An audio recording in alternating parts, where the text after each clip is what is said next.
स्वागत है आपका स्टडी फॉर सिविल सर्विसेज में। दोस्तों, शंकर आईएएस की इन्वायरमेंट की जो हिंदी माध्यम की श्रृंखला हमने आरंभ की थी, उस कड़ी में ये अगला वीडियो है। और इस वीडियो लेक्चर में हम जो जैव विविधता का संरक्षण था उसके बारे में चर्चा करेंगे। हमारी जैव विविधता काफ़ी समृद्ध है, ये हमने देखा, लेकिन उस पर अनेकों खतरे मंडरा रहे हैं, यह भी हम महसूस कर चुके हैं। अब यहाँ पर उसके संरक्षण की आवश्यकता है, और संरक्षण किस प्रकार से होगा यह हमें ही सुनिश्चित करना है। तो उसी के बारे में यह देखना है। मतलब यह जो चैप्टर है, यह जो वीडियो लेक्चर है, यह उसी पर आधारित है।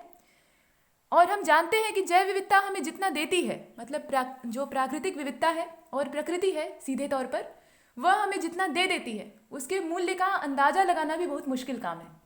उसे अगर आर्थिक मूल्य के रूप में हम तौलने की कोशिश भी करें, हालांकि ये सही नहीं होगा, तो ये बड़ा मुश्किल काम है।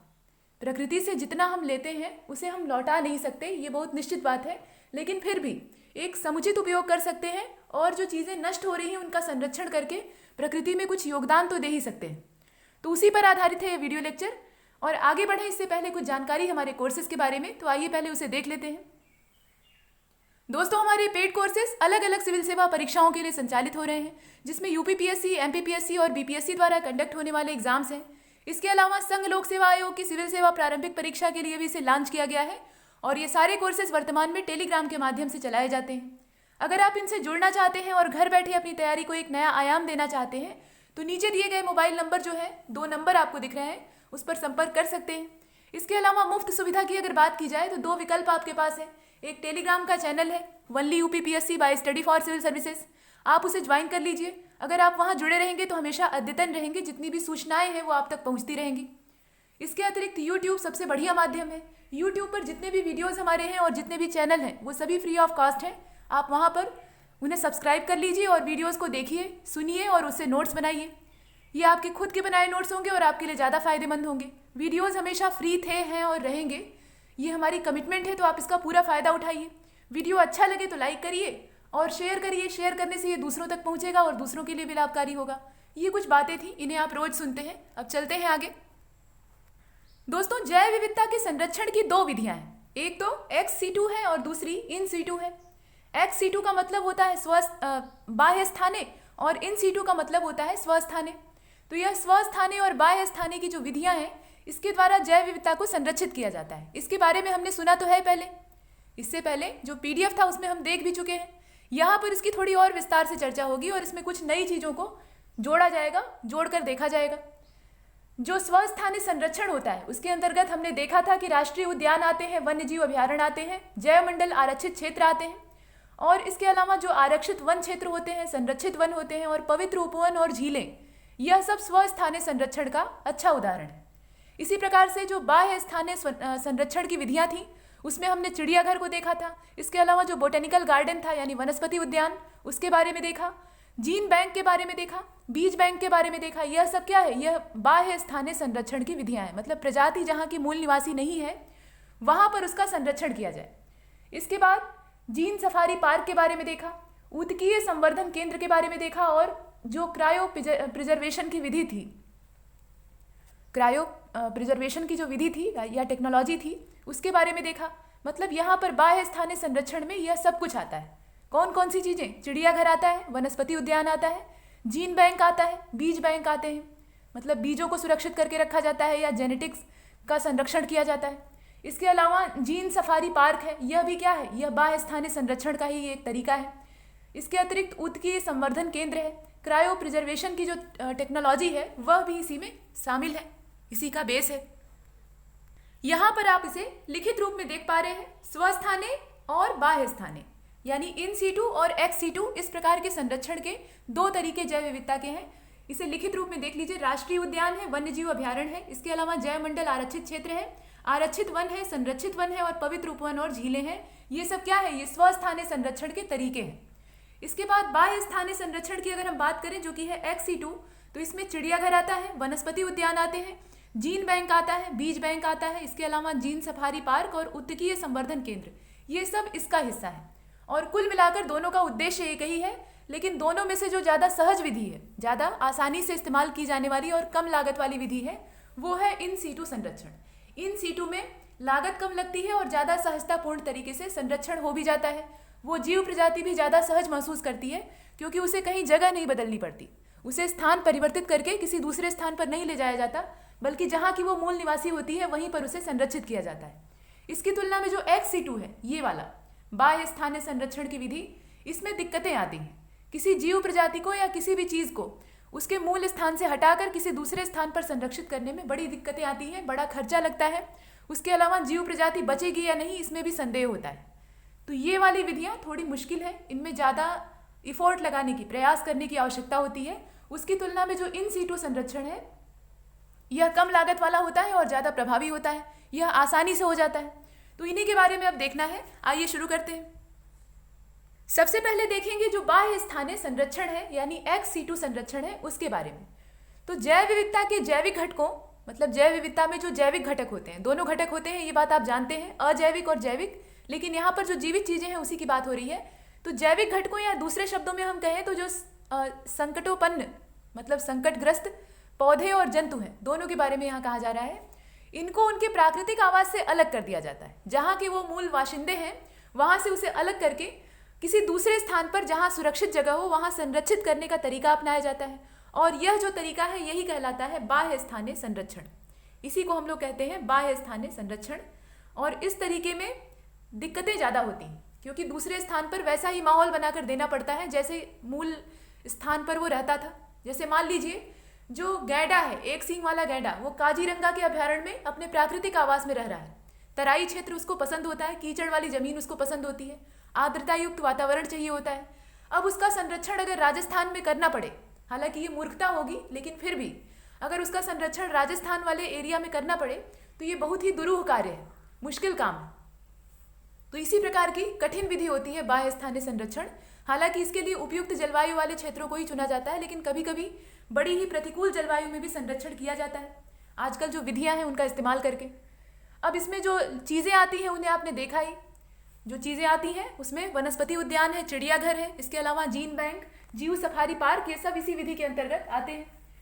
अब जो बाह्य स्थानीय संरक्षण है यह स्वस्थानीय संरक्षण के पूरक के रूप में कार्य करता है। मतलब जो चीज़ें स्वस्थानीय संरक्षण में छूट गई रहती हैं, ऐसा नहीं है कि सारी चीज़ें स्वस्थानीय संरक्षण में उपलब्ध ही हो जाती हैं।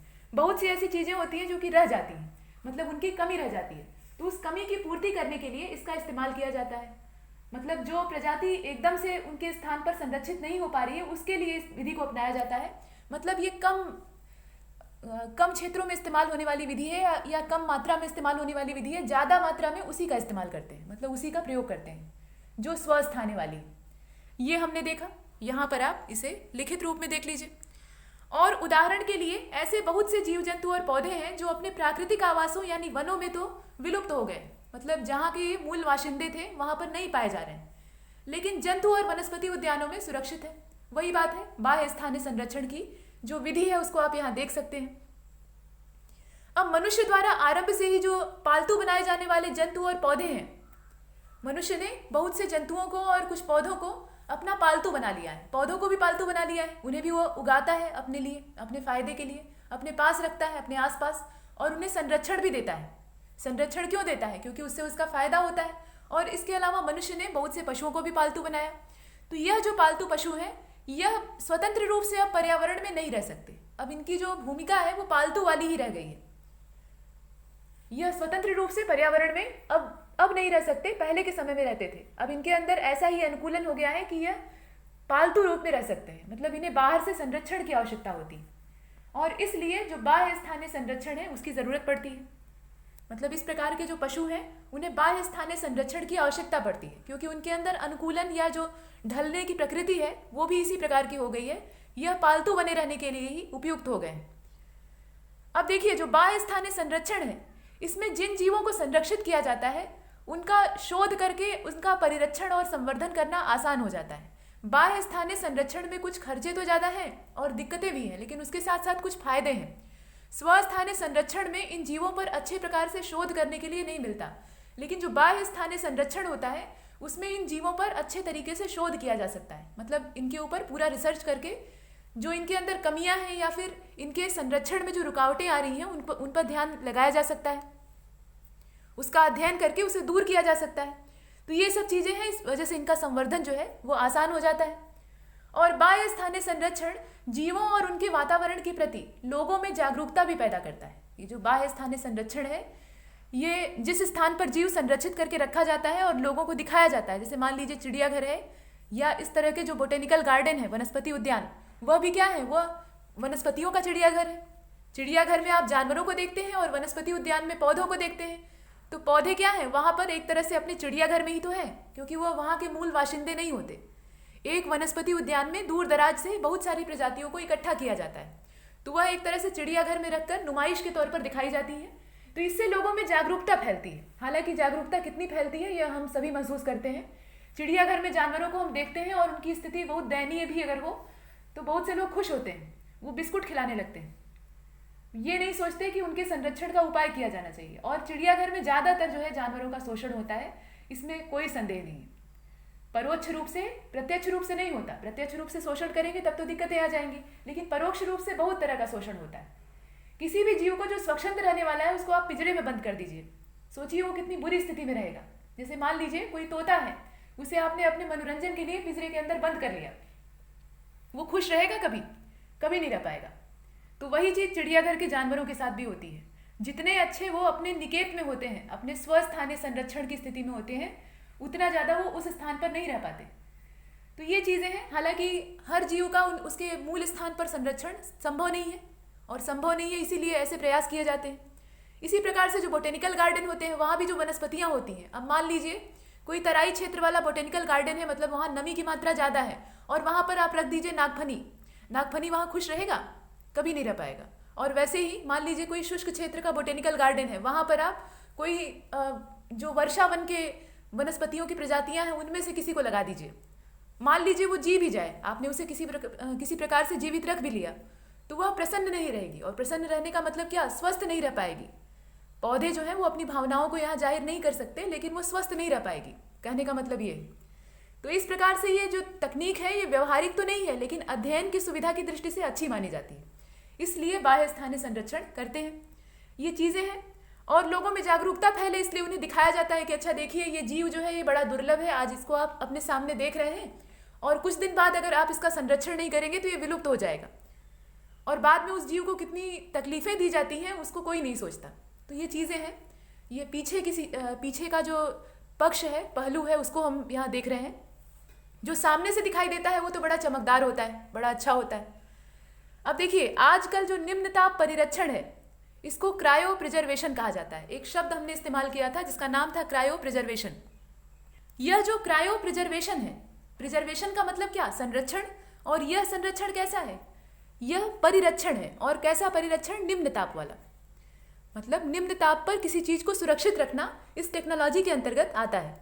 और इस तकनीक के माध्यम से दुर्लभ प्राणियों के युग्मकों, जिन्हें कि गैमीट कहा जाता है, उसका लंबे समय तक परिरक्षण किया जा सकता है। मतलब जो प्रजनन के समय गैमीट बनता है, युग्मक बनता है, अंडाणु और शुक्राणु के मेल से इसका संयोजन होता है, तो इस गैमीट को यहाँ पर जो निषेचित अवस्था में होता है इसको संरक्षित रखने का काम किया जाता है, ताकि भविष्य में उस प्रजाति को एक बार फिर से विकसित किया जा सके। इसलिए उनका जो संयुक्त रूप है, मतलब निषेचन की प्रक्रिया के दौरान बना हुआ युग्मक है, उसको सुरक्षित रख लेते हैं। और इसमें निम्न ताप का इस्तेमाल करते हैं, यानी तापमान को काफ़ी गिरा देते हैं, कम कर देते हैं, और इसे लंबे समय तक सुरक्षित रख लेते हैं। और यह बाह्य स्थानीय संरक्षण का एक अन्य लाभ भी है। स्वस्थानीय संरक्षण में ये चीज़ संभव नहीं है। आप जीव को कहाँ कहाँ खोजते फिरेंगे, लेकिन जो बाह्य स्थानीय संरक्षण है उसमें जीव को आपने एक दायरे में कैद कर लिया है, एक छोटे से क्षेत्र में, तो वहाँ पर ये सब चीज़ें जो है ये करनी आसान हो जाएंगी। युग्मक इकट्ठा करना या जो भी चीज़ें आप इसमें से एकत्रित करते हैं वो करना सरल हो जाएगा, और बड़े एरिया में ये काम मुश्किल होता है। तो इस मामले में जो बाह्य स्थानीय संरक्षण है वो बेहतर है। और क्रायो प्रिजर्वेशन में होता क्या है? तो देखिए क्रायो प्रिजर्वेशन में पदार्थ को, मतलब वही जो युग्मक है, उसे द्रव नाइट्रोजन में निम्न ताप, और निम्न ताप का मतलब कितना? तो -196 डिग्री सेल्सियस, इतना ज़्यादा कम ताप पर रखा जाता है। और ऐसा क्यों किया जाता है? ताकि उसकी जो उपापचयी क्रियाएं हैं, यानी जो मेटाबॉलिज्म है, वो निलंबित रहे, अर्थात रुका हुआ रहे। अगर उपापचयी क्रियाएं चलने लगेंगी तो वो जीव विकसित होना शुरू हो जाएगा या फिर नष्ट हो जाएगा। मतलब विकसित तो तब होगा जब उसे अनुकूल स्थान मिलेगा, और अगर उसे सही जगह नहीं मिली तो वो नष्ट हो जाएगा। तो इसलिए उसकी क्रियाओं को वहीं रोक देते हैं, और ऐसा करने के लिए जो इस्तेमाल की जाने वाली तकनीक है उसी को कहते हैं क्रायो प्रिजर्वेशन। इस क्रायो प्रिजर्वेशन में तापमान को इतना ज़्यादा गिरा देते हैं और उसे लिक्विड नाइट्रोजन के अंदर प्रिजर्व कर देते हैं ताकि वो अपनी उपापचयी क्रियाओं को नहीं कर पाए, और जब आवश्यकता होती है तब निकाल लेते हैं। और उसका इस्तेमाल नए जीव की उत्पत्ति के लिए होता है, क्योंकि शुक्राणु और अंडाणु जब मिलते हैं तब युग्मक का निर्माण होता है और इसी युग्मक से फिर जो भ्रूण है वो तैयार होता है धीरे धीरे। जो भ्रूण के विकास की प्रक्रिया है आपने जीव विज्ञान में पढ़ी होगी, तो उसमें क्रियाएं यही होती हैं। तो जहाँ निषेचन की अवस्था पूर्ण होती है वहीं पर इसे रोक देते हैं, वहीं पर स्टॉप कर देते हैं, फ्रीज कर देते हैं। ये चीज़ें हैं। अब यहाँ पर जब हमने इस तकनीक के बारे में देख लिया, मतलब क्रायो प्रिजर्वेशन के बारे में देख लिया, तो जरा जीन बैंक और बीज बैंक क्या होते हैं इनको भी देख लीजिए, क्योंकि यह भी बाह्य स्थानीय संरक्षण में एक बड़ी भूमिका निभाते हैं। जीन बैंक और बीज बैंक ये दोनों क्या होते हैं, आइए देखते हैं। तो देखिए, आनुवांशिक संसाधनों का, जो आनुवांशिक संसाधन होते हैं उनका बाह्य स्थानीय संग्रहण और संरक्षण जीन बैंकों और बीज बैंकों के द्वारा किया जाता है। इनका जो संरक्षण है वह अगर बाह्य स्थानीय संरक्षण के अंतर्गत किया जा रहा है तो उसमें जीन बैंक और बीज बैंक की बड़ी भूमिका होती है। जीन बैंक जो है ये जीवों के लिए होता है, मतलब जंतुओं के लिए होता है, और जो बीज बैंक है वो वनस्पतियों के लिए होता है। यहाँ पर ये जो संरक्षण केंद्र हैं इनके बारे में अब नीचे दिया हुआ है, तो आइए इन्हें देख लेते हैं। पहले तो है राष्ट्रीय पादप अनुवांशिकी संस्थान ब्यूरो। ये जो है ये पहले नंबर पर है। इसका नाम है राष्ट्रीय पादप अनुवांशिकी संसाधन ब्यूरो, और यह जो संसाधन ब्यूरो है इसका मुख्यालय है नई दिल्ली में। पौधों से संबंधित प्रजातियों तथा उगाई जाने वाली फसलों की किस्मों के बीजों को यहाँ संस्थान में संरक्षित रखा जाता है या किया जाता है। इसका नाम क्या है, राष्ट्रीय पादप अनुवांशिक संसाधन ब्यूरो, यानी NBPGR। अंग्रेजी में अगर इसका शॉर्टकट हम देखें तो NBPGR, और इसका जो मुख्यालय है वो नई दिल्ली में है। ऐसे संस्थानों का जो मुख्यालय है वो अक्सर पूछ लेता है, मतलब इसकी अवस्थिति कहाँ है, इसकी स्थापना कहाँ हुई है। और यहाँ पर होता क्या है, तो यहाँ पर जो पौधे हैं इनसे संबंधित जो बीज है उनका संरक्षण किया जाता है। पौधों और फसलों की प्रजातियों का जो बीज है उनका संरक्षण यहाँ पर होता है। ये तो बात हुई बीजों की। और देख लीजिए, राष्ट्रीय पशु अनुवांशिक संसाधन ब्यूरो, राष्ट्रीय पशु अनुवांशिक संसाधन ब्यूरो, इसे कहते हैं NBAGR। यहाँ पर आप इसे देख सकते हैं, NBAGR। और इसका जो मुख्यालय है या इसकी जो स्थापना है वो करनाल यानी हरियाणा में हुई है। करनाल कहाँ पर है, ये हरियाणा में है। और यहाँ पर पालतू पशुओं के अनुवांशिक पदार्थों का रख रखाव किया जाता है। इससे पहले हमने गैमीट के बारे में देखा है, तो उस तरह की जो चीज़ें हैं, इसके अलावा जो सीमन होता है यानी वीर्य, उसका भी संरक्षण किया जाता है। जो उन्नत प्रजाति के पशु होते हैं उनके वीर्य को भी संरक्षित रखते हैं ताकि भविष्य में उनके जैसे प्राणियों को उत्पन्न किया जा सके। तो इस प्रकार की चीज़ें होती हैं। और ये कहाँ पर होती हैं, ये राष्ट्रीय पशु अनुवांशिक संसाधन ब्यूरो में होती है, मतलब इनका विकास किया जाता है। और यह स्थित कहाँ पर है, तो करनाल यानी हरियाणा में है। और पालतू पशुओं के अनुवांशिक पदार्थ का रख रखाव यहाँ पर किया जाता है, ये खास बात है। अगले संस्थान को आप देख लीजिए, तो यह है मत्स्य अनुवांशिक संसाधन ब्यूरो। और यह जो ब्यूरो है इसका केंद्र है लखनऊ। यह कहाँ पर स्थित है, यह लखनऊ में है। और यहाँ पर जैसा नाम है वैसा गुण है, मत्स्य मतलब मछली। तो यहाँ पर यह संस्थान मछलियों की प्रजातियों और अनुसंधान के संबंध में कार्य करता है, मतलब मछलियों की प्रजातियों पर और उन पर जो रिसर्च होना चाहिए उसके संबंध में काम करता है। इसके बारे में भी देख लीजिए, ये है मछलियों के संबंध में रिसर्च करना इसका मूल उद्देश्य है, और उसका भी जेनेटिक संरक्षण करना, उनकी प्रजातियों के लिए संरक्षित भविष्य तैयार करना इसका काम है। तो यह कुछ ब्यूरो और कुछ केंद्रों को हमने देखा जो कि जीन बैंक और बीज बैंक के रूप में भूमिका निभा रहे थे। इसके बाद यहाँ तक हमने जो बाह्य स्थानीय संरक्षण था उसे पूर्ण रूप से देख लिया है। अब चलते हैं आगे। देखिए, यहाँ स्कैन करने में थोड़ा सा अक्षर जो है वो किनारे के अस्पष्ट हो गए हैं। खैर, उच्चारण करके आपको बता दिया जाएगा, वहाँ आपको दिक्कत नहीं होगी। ये है स्वस्थानीय संरक्षण, यानी इन सीटू संरक्षण की यहाँ पर बात हो रही है। अभी तक हमने एक्स सीटू के बारे में देखा है, अब इन सीटू के बारे में देख रहे हैं। तो इसमें क्या होता है, जब जैव विविधता के किसी एक स्तर या जीव को उसके प्राकृतिक आवास में ही संरक्षित करना होता है, जब जैव विविधता के किसी एक स्तर पर या किसी जीव को उसके प्राकृतिक आवास में ही संरक्षण देना होता है, तब संपूर्ण पारितंत्र को संरक्षित करने की आवश्यकता होती है। मतलब एक स्तर को ही हमें बचाना है। जैव विविधता में कई स्तर होते हैं, ये हमने देखा है, और किसी एक पूरे स्तर को ही हमें बचाना है या संरक्षित करना है। तो ऐसे में उस पूरे स्तर को हम निकाल कर किसी दूसरे स्थान पर तो ले नहीं जा सकते, उसे वहीं पर रख कर ही सुरक्षित करना होगा। इतनी बड़ी चीज़ को हम वहाँ से हटा नहीं सकते। हटाएंगे तो अलग अलग तरह के असंतुलन पैदा हो सकते हैं और पहली चीज़ ये संभव नहीं है। तो ऐसी कंडीशन में उसके निजी आवास में या जो प्राकृतिक आवास है वहीं पर उसको संरक्षित करने की आवश्यकता होती है और पूरे पारितंत्र को यहाँ पर संरक्षित करने की आवश्यकता होती है, मतलब बचाना जरूरी होता है, क्योंकि जब पारितंत्र ही नहीं बचेगा तो वो विशेष जीव प्रजाति वहाँ कैसे बच पाएगी। और ऐसा इसलिए आवश्यक होता है, मतलब क्यों आवश्यक होता है ये भी देख लीजिए। तो ऐसा इसलिए आवश्यक होता है क्योंकि जीवों को अपने प्राकृतिक आवास, भोजन तथा अन्य गतिविधियों के लिए दूसरे जीवों के साथ अंतरक्रिया करनी पड़ती है, इंटरेक्शन करना पड़ता है। जब तक ये दूसरे जीवों के साथ अंतरक्रिया नहीं करेंगे तब तक इन्हें भोजन नहीं मिलेगा। आप देख चुके हैं खाद्य श्रृंखला और खाद्य जाल वाली स्थिति, उसमें जीवों ने एक दूसरे से क्रिया की थी। पहले उत्पादक थे, उसके बाद प्राथमिक उपभोक्ता थे, उसके बाद द्वितीयक उपभोक्ता थे, इसके बाद तृतीयक थे। इस प्रकार से उपभोक्ताओं और उत्पादकों का आपस में संयोजन था। उसमें आपसी अंतरक्रिया बहुत तेजी से होती थी। उसके बिना कोई भी जीव प्रजाति टिक नहीं पाएगी। तो इसलिए सिर्फ एक प्रजाति को अगर हमें बचाना है तो उसके साथ अंतरक्रिया करने वाले जीवों को भी बचाना पड़ेगा, अन्यथा वो जी नहीं पाएगा सही प्रकार से। तो इसलिए यहाँ पर स्वस्थानीय संरक्षण की आवश्यकता पड़ती है। मतलब एक बड़े समुदाय का जब संरक्षण करना होता है, एक बड़ी मात्रा में जीव प्रजातियों का संरक्षण एक साथ करना होता है और वो भी उनके जैव विविधता के स्तर पर ही। तो ऐसी कंडीशन में हमें स्वस्थानीय यानी इन सीटू संरक्षण की आवश्यकता पड़ती है। यहाँ आप इसे देख सकते हैं। प्राकृतिक आवास, भोजन तथा अन्य गतिविधियों के लिए दूसरे जीवों से अंतरक्रिया करनी पड़ती है और इस विधि को स्वस्थानीय संरक्षण यानी इन सीटू संरक्षण कहते हैं। ये तो हुई परिभाषा। अब जब परिभाषा हमने देख ली है तो इसके जो प्रकार हमने ऊपर गिनाए थे उनको भी देख लेते हैं। प्रकार कौन कौन से थे? राष्ट्रीय उद्यान था, वन्य जीव अभ्यारण्य था, इसके अलावा जैवमंडल आरक्षित क्षेत्र था और आरक्षित वन था, संरक्षित वन था, पवित्र उपवन था और झीलें थी। इस प्रकार के जो क्षेत्र थे ये स्वस्थानीय संरक्षण के अंतर्गत देखे जाते थे। तो आइए इनके बारे में देख लेते हैं। देखिए एक चीज और है, इसका प्रकार देखने से पहले कुछ चर्चा इसमें भी आवश्यक है। प्रत्येक देश, मतलब कोई भी देश हो, हमारा ही देश नहीं सिर्फ, क्योंकि हमारे देश में जलवायु के अलग अलग दशाएं देखने के लिए मिलती हैं और इसलिए बहुत सारी जीव प्रजातियां पाई जाती हैं। लेकिन पूरी दुनिया, मतलब पूरी पृथ्वी जैव विविधता से युक्त है। तो यहाँ पर प्रत्येक देश की बात की जा रही है। इसमें अपने संपूर्ण पारितंत्र को, मतलब किसी भी देश के लिए अपने संपूर्ण पारितंत्र को संरक्षित करना आर्थिक दृष्टि से अनुपयोगी और अव्यवहारिक होता है। क्यों होता है? क्योंकि इतने बड़े पैमाने पर अगर किसी चीज को बचाना है, संरक्षण करना है तो प्रयास करने होंगे और प्रयास सिर्फ मुंह से या हाथ से तो हो नहीं जाएंगे, उसके लिए पैसा चाहिए होगा। तो आर्थिक दृष्टि से ये अनुपयोगी हो जाता है। इतनी बड़ी मात्रा में अर्थ लगाना उसमें, यानी पैसा लगाना, ये संभव नहीं हो सकता क्योंकि और भी काम करने हैं। सिर्फ इतने ही काम तो है नहीं, हालांकि ये सबसे महत्वपूर्ण है, लेकिन फिर भी सिर्फ इतने से गुजारा होने वाला है नहीं।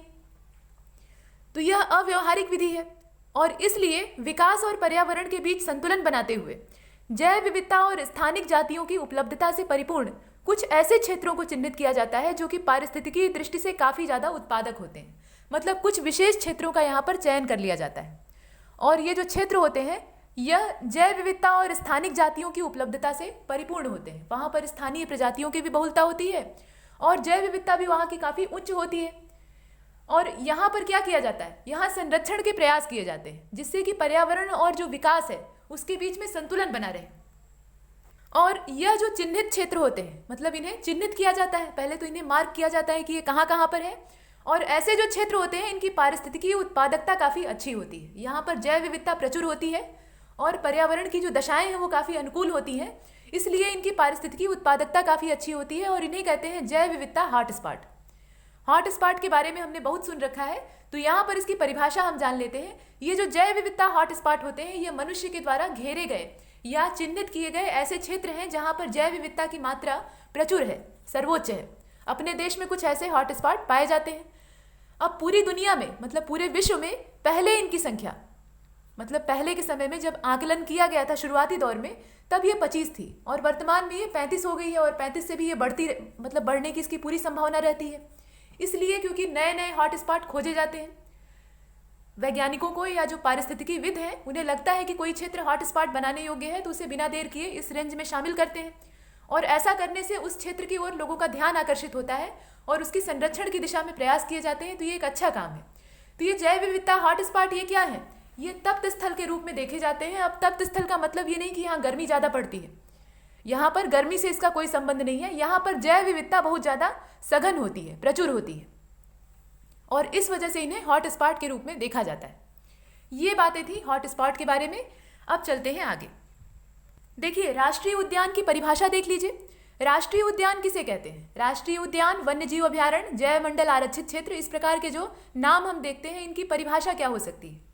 तो राष्ट्रीय उद्यान के बारे में जहाँ तक देखा जाता है, इसमें किसी भी प्रकार के अधिवास और मानवीय गतिविधियों की अनुमति नहीं होती है। मतलब यहाँ पर कोई भी मनुष्य के संबंधित क्रियाकलाप नहीं हो सकते इस राष्ट्रीय उद्यान में, और यहाँ पर जानवरों को चराने और जंगली उत्पादों को इकट्ठा करने की भी मंजूरी नहीं होती। जो नेशनल पार्क होते हैं वहाँ पर यह सब काम नहीं हो सकते। जानवरों को चराया नहीं जा सकता, मनुष्य की जो गतिविधियाँ हैं वो यहाँ पर संभव नहीं है, मतलब की नहीं जा सकती, और इसके अलावा अधिवास बनाकर यहाँ रहा नहीं जा सकता, और जंगली उत्पादों को इकट्ठा करने के लिए यहाँ पर मानव जाति प्रवेश नहीं कर सकती, मतलब उस उद्देश्य से नहीं जा सकती। ये इसकी विशेषता होती है। यह काफ़ी प्रतिबंधित क्षेत्र होते हैं। और राष्ट्रीय उद्यानों का गठन विशेष प्रकार की शरण स्थली के रूप में किया जाता है। यह जो आश्रय स्थल है यानी शरण स्थली है, यहाँ पर जो सभी जीव हैं, मतलब जितने भी जीव यहाँ रहते हैं, किसी भी नेशनल पार्क में कोई एक जीव नहीं रहता, कई जीव उसके साथ रहते हैं, तो इन सभी जीवों को संरक्षण समान रूप से दिया जाता है। मतलब किसी एक जीव जाति को नहीं, उस दायरे में आने वाले जितने भी जीव हैं उन सबको एक समान संरक्षण प्राप्त होता है। हालांकि उसमें उनकी जो उपलब्धता है उसके हिसाब से महत्व अलग अलग होता है, लेकिन फिर भी संरक्षण सबको मिलता है, और यहाँ पर मानवीय क्रियाकलापों पर पूरी तरह से रोक होती है। ऐसे होते हैं राष्ट्रीय उद्यान। राष्ट्रीय उद्यान की परिभाषा हमने देखी। अब देखते हैं वन्य जीव अभयारण्य को। दूसरे नंबर पर आते हैं वन्य जीव अभयारण्य। यह क्या होते हैं? तो यहाँ पर जानवरों को चराने और लकड़ी आदि इकट्ठा करने की अनुमति होती है। ये जो वन्य जीव अभयारण्य है इसके बारे में हम देख रहे हैं। यहाँ जानवरों को चराने की अनुमति होती है और लकड़ी इकट्ठा करने की भी अनुमति होती है, लेकिन कुछ अपवादों को छोड़कर, मतलब कुछ ही एक्सेप्शन है, उसको छोड़कर मनुष्यों का बसना प्रतिबंधित होता है। मतलब मनुष्य यहाँ पर आवास बनाकर नहीं रह सकता। ये जो वन्य जीव अभयारण्य वाले क्षेत्र हैं, नेशनल पार्क और वन्य जीव अभयारण्य में थोड़ा अंतर है। तो यह जो वन्य जीव अभयारण्य है, यहाँ पर जानवरों को चराने की छूट होती है, और उसके अलावा लकड़ी जैसी जो चीज़ें हैं, मतलब वनस्पति उत्पाद हैं, उन्हें इकट्ठा करने की भी इजाज़त होती है। ये सब बातें हैं, लेकिन यहाँ पर मनुष्य का बसना ये पूरी तरह से निषिद्ध होता है, प्रतिबंधित होता है।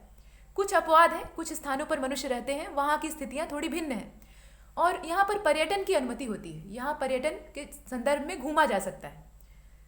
वन्य जीव अभयारण्यों का गठन किसी एक प्रजाति अथवा कुछ विशिष्ट प्रजातियों के संरक्षण के लिए किया जाता है, और ये विशिष्ट प्रजाति आधारित संरक्षित क्षेत्र होते हैं। जैसे हमने देखा नेशनल पार्क के बारे में, तो नेशनल पार्क में जितनी भी जीव जातियाँ पाई जाती थी उन सभी का संरक्षण किया जाता था, लेकिन यहाँ पर जो वन्य जीव अभयारण्य है, यहाँ पर किसी एक या कुछ विशिष्ट जातियों का ही संरक्षण किया जाता है, और उसी के उद्देश्य से इनका गठन हुआ है, इनकी स्थापना हुई है। यहाँ उसमें रहने वाले सभी जीवों का संरक्षण नहीं करते हैं, ये बड़ी बात है। इसके अलावा वन्य जीव अभयारण्य और राष्ट्रीय उद्यान दोनों ही, मतलब दोनों की ही घोषणा, दोनों का जो अनाउंसमेंट है वो राज्य सरकार केवल आदेश या निर्देश देकर कर सकती है। मतलब इन दोनों की घोषणा कि कौन सा क्षेत्र वन्य जीव अभयारण्य बनेगा और कौन सा राष्ट्रीय उद्यान बनेगा, इसका निर्देश कौन देता है? राज्य सरकार देती है। और सीमा में परिवर्तन अगर करना है तो राज्य विधानमंडल को एक संकल्प पारित करना होता है। यहाँ थोड़ा सा हमने पॉलिटी को भी देख लिया, जो राज्य व्यवस्था है उसके कुछ जो नियम कायदे थे उसको हमने देखा। यहाँ पर कोई भी क्षेत्र वन्य जीव अभयारण्य या राष्ट्रीय उद्यान कैसे बन सकता है, तो यह घोषणा राज्य सरकार करेगी, और राज्य सरकार केवल आदेश या निर्देश देकर इस काम को कर सकती है। कोई विशेष आयोजन करने की आवश्यकता नहीं होती है।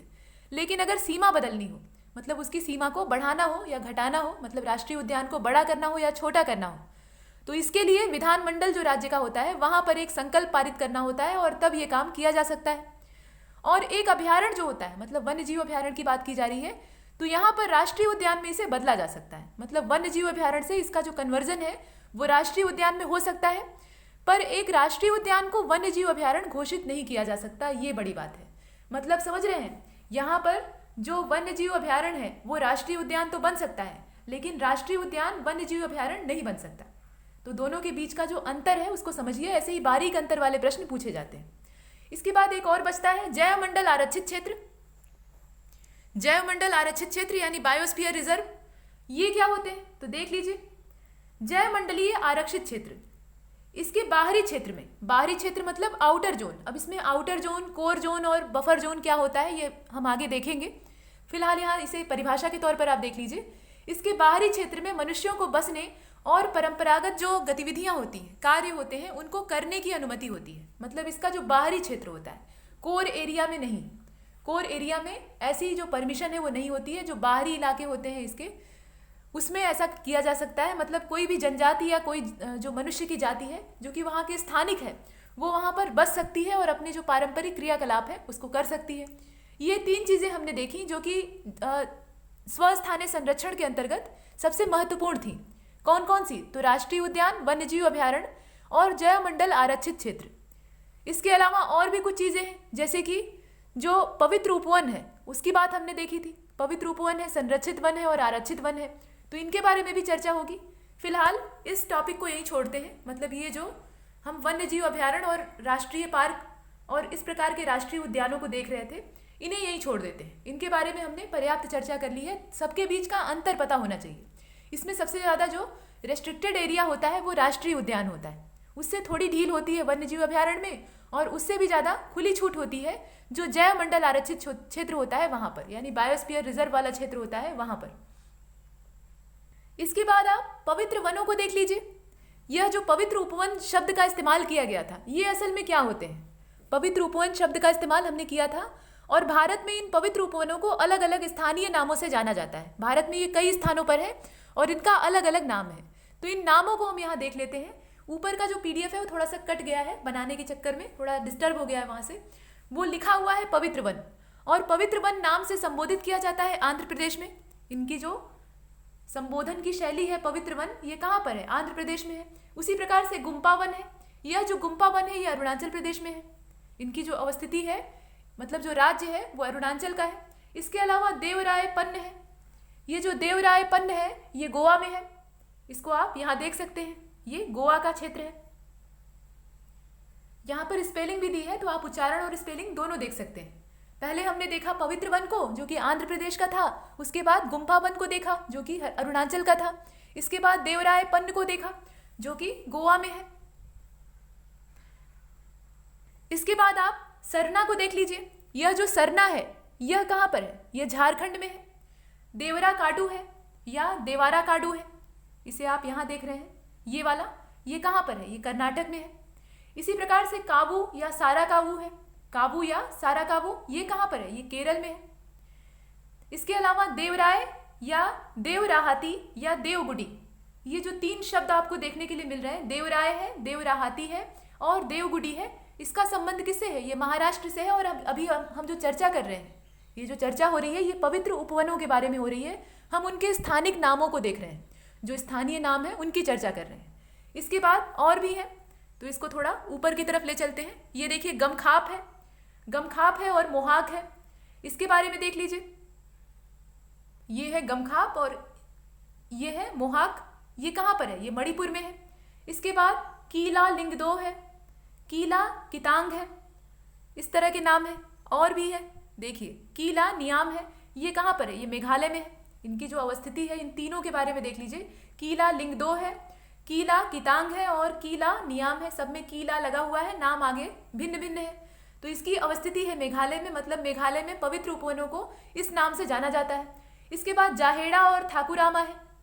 यह जो जाहेड़ा और ठाकुरामा है इसकी अवस्थिति कहाँ है? ये ओडिशा का है। इसी प्रकार से जो अगला है वो पुडुचेरी का है, इसका नाम है कोविल काडू। यह जो कोविल काडू है इसकी जो अवस्थिति है या इसका जो क्षेत्र है वो पुडुचेरी है। पुडुचेरी को हमने देखा। इसके बाद ओरांस है, केनक्रिस है और जोगमाया है। ओरांस, केनक्रिस और जोगमाया, इसकी जो अवस्थिति है वो राजस्थान है।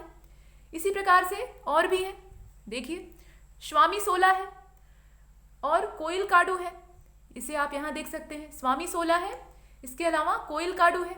इन दोनों का जो स्थान है वो है तमिलनाडु।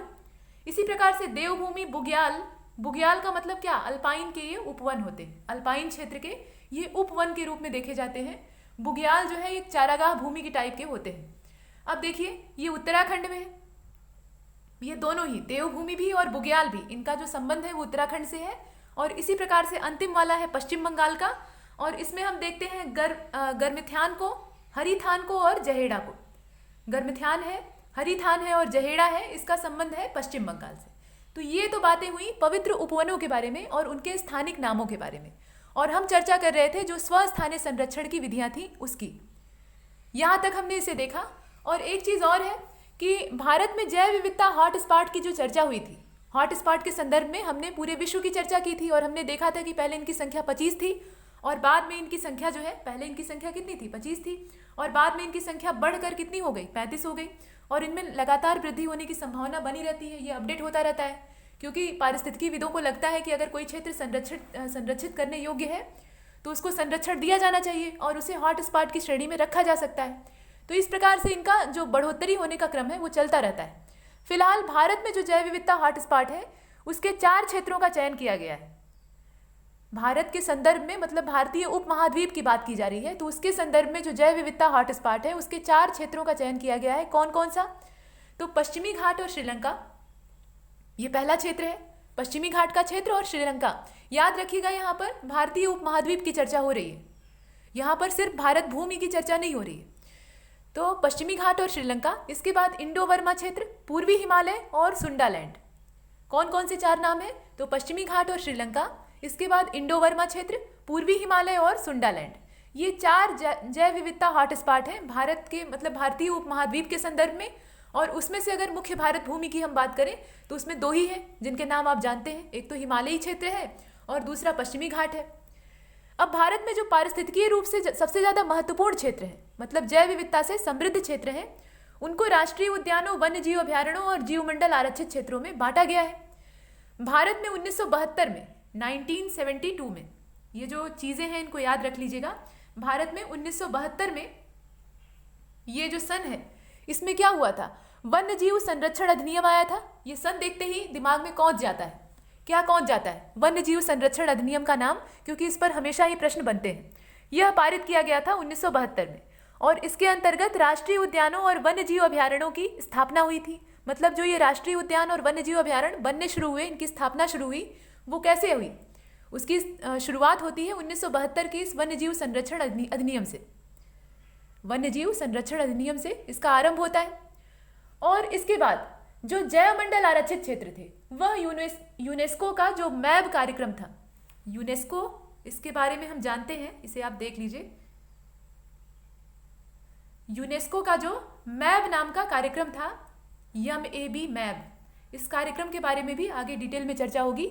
यहाँ पर इसे संक्षिप्त रूप में देखिए क्योंकि यहाँ इसका विस्तार आवश्यक नहीं है। तो मैब कार्यक्रम के अंतर्गत इसे शामिल किया गया, मतलब जो जैव मंडल आरक्षित क्षेत्र है उनकी स्थापना इस कार्यक्रम के अंतर्गत होती है, मतलब इसके द्वारा इनकी स्थापना हुई है। लेकिन जो वन्य जीव अभयारण्य थे और इसके अलावा राष्ट्रीय उद्यान थे वह कैसे बने? तो वह 1972 का जो वन्य जीव संरक्षण अधिनियम था भारत सरकार का, उसके द्वारा बनते हैं। और भारत के 18 जैव मंडल आरक्षित क्षेत्रों में 10 क्षेत्र जो है वो विश्व नेटवर्क पर मान्यता प्राप्त है। भारत में कुल जो जैव मंडल आरक्षित क्षेत्र हैं वो कितने हैं? 18 हैं। और उसमें से 10 को, इसमें से जो 10 हैं इन्हें विश्व स्तर की मान्यता प्राप्त है। और पश्चिमी घाट में जो अगस्त्यामलाई जैव मंडल क्षेत्र है, इसको 2016 में मतलब इसे यूनेस्को की जो विश्व सूची है, विश्व धरोहर की सूची है, उसमें शामिल किया गया था। ये नाम क्या है? अगस्त्यामलाई जैव मंडल क्षेत्र है। और यह जो बायोस्फीयर रिजर्व है यानी जैव मंडल क्षेत्र है, यह केरल और तमिलनाडु में फैला हुआ है, मतलब इसका विस्तार 2 राज्यों में है। अगस्त्यामलाई बायोस्फीयर रिजर्व, इसे 2016 में, ये पश्चिमी घाट में अवस्थित है, इसे यूनेस्को की जो वर्ल्ड हेरिटेज साइट है उसमें शामिल किया गया था। और यह केरल और तमिलनाडु दोनों राज्यों में बिखरा हुआ है, मतलब फैला हुआ है। यह कुछ बातें थी। और यहाँ पर कुल 18 संख्या इनकी है, जिसमें से कि 10 को विश्व स्तर की मान्यता प्राप्त है। और यह जो जैव मंडल आरक्षित क्षेत्र है इनकी स्थापना इस कार्यक्रम के अंतर्गत होती है जिसका संचालन यूनेस्को के द्वारा किया जाता है। ये बातें हैं। अब आगे चलते हैं। अब जब चर्चा जैव मंडल आरक्षित क्षेत्र की हो रही है यानी बायोस्फीयर रिजर्व की हो रही है, तो इनके बारे में थोड़ा समझ लेते हैं। यहाँ पर मैब के बारे में भी चर्चा होगी। वो मैब क्या था? आखिर मैब कोई चीज़ है तो उस चीज़ का पता होना चाहिए।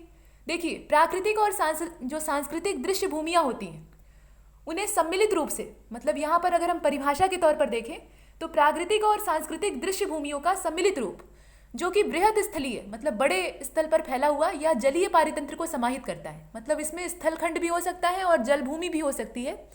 तो ऐसे पारितंत्र को ये अपने अंदर समेटता है। इस क्षेत्र को कहते हैं जैव मंडल आरक्षित क्षेत्र। मतलब बायोस्फीयर रिजर्व की अगर हम परिभाषा देखें तो हम कहेंगे कि प्राकृतिक और सांस्कृतिक दृश्य भूमियों का, मतलब दिखने वाली जो जमीनें या क्षेत्र होते हैं, उनका एक सम्मिलित रूप जो कि एक बड़े स्थल या जलीय भूभाग को अपने अंदर समेटे रहता है, वह कहलाता है जैव मंडल आरक्षित क्षेत्र। हालांकि किसी भी क्षेत्र को जैव मंडलीय क्षेत्र का दर्जा तभी मिल पाता है, मतलब जैव मंडल आरक्षित क्षेत्र का दर्जा तभी मिल पाता है जब जो संबंधित देश होता है, मतलब जिस देश का वो क्षेत्र है, जिस देश का वो एरिया है, उस देश की सरकार उसका नामांकन करे और यूनेस्को उसको अपने मैब कार्यक्रम के अंतर्गत मान्यता दे। यहाँ पर मैब का नाम दूसरी बार आया है। ये जो मैब शब्द था इसको हमने पीछे देखा है, ये वाला। तो यूनेस्को का ये कार्यक्रम है और इसके अंतर्गत जब तक किसी क्षेत्र को मान्यता नहीं मिलती तब तक उसको बायोस्फीयर रिजर्व नहीं माना जाता। मैब का पूरा नाम क्या है? तो मैन एंड बायोस्फीयर। इसका जो पूरा रूप है, देखने में तो लग रहा था कि बड़ा जटिल होगा, लेकिन बड़ा सरल है। एम फॉर मैन होता है, ए फॉर एंड होता है और बी फॉर बायोस्फीयर होता है। मतलब इसको संक्षिप्त रूप में क्या कहेंगे? मैन एंड बायोस्फीयर कहेंगे। Man and biosphere. तो यह जो कार्यक्रम है यह मैब कार्यक्रम के नाम से संक्षिप्त रूप में जाना जाता है, man and biosphere. M for man, A for and और बी फॉर बायोस्फीयर। तो मनुष्य और जैव मंडलीय क्षेत्र या जैव मंडल आरक्षित क्षेत्र। अब यह जो क्षेत्र है इसके मतलब इन्हें मान्यता कैसे मिलती है ये आपने देख लिया। यूनेस्को का जो ये कार्यक्रम है यही इसको मान्यता देता है। हालांकि जैव मंडल आरक्षित क्षेत्र उसी देश के क्षेत्राधिकार में होते हैं। ऐसा नहीं है कि यूनेस्को का इस पर अधिकार हो जाता है, ये बात नहीं है। अधिकार तो उसी देश का होता है, लेकिन यहाँ पर यूनेस्को इसे परमिशन देने का या एक तरह से रिकॉग्नाइज करने का काम करता है। अब इसमें जैव मंडल आरक्षित क्षेत्र में एक या एक से अधिक राष्ट्रीय उद्यान या वन्य जीव अभ्यारण्य भी हो सकता है। जैव मंडल आरक्षित क्षेत्र यानी बायोस्फीयर रिजर्व एक बड़ा दायरा होते हैं, बड़ा व्यापक क्षेत्र होते हैं और इसके अंतर्गत राष्ट्रीय उद्यान या वन्य जीव अभ्यारण्य भी आ सकते हैं। ऐसा नहीं है कि उन्हें बाहर रखा जाता है, वह इसके दायरे में आ सकते हैं, इसके अंतर्गत आ सकते हैं, ये बात है। और विकास और पर्यावरणीय संरक्षण के बीच समन्वय स्थापित करने के लिए इन क्षेत्रों की आवश्यकता महसूस हुई थी। मतलब जो हमने इससे पहले प्रयास किए, मतलब राष्ट्रीय उद्यान बनाने का या वन्य जीव अभ्यारण्य बनाने का, तो वह उतना कारगर नहीं हुआ जितना कि जैव मंडल आरक्षित क्षेत्र बनाने का प्रयास कारगर हुआ, क्योंकि यहाँ ज़्यादा सहज तरीके से संरक्षण हो पाता था और इसलिए इसकी ज़रूरत महसूस हुई।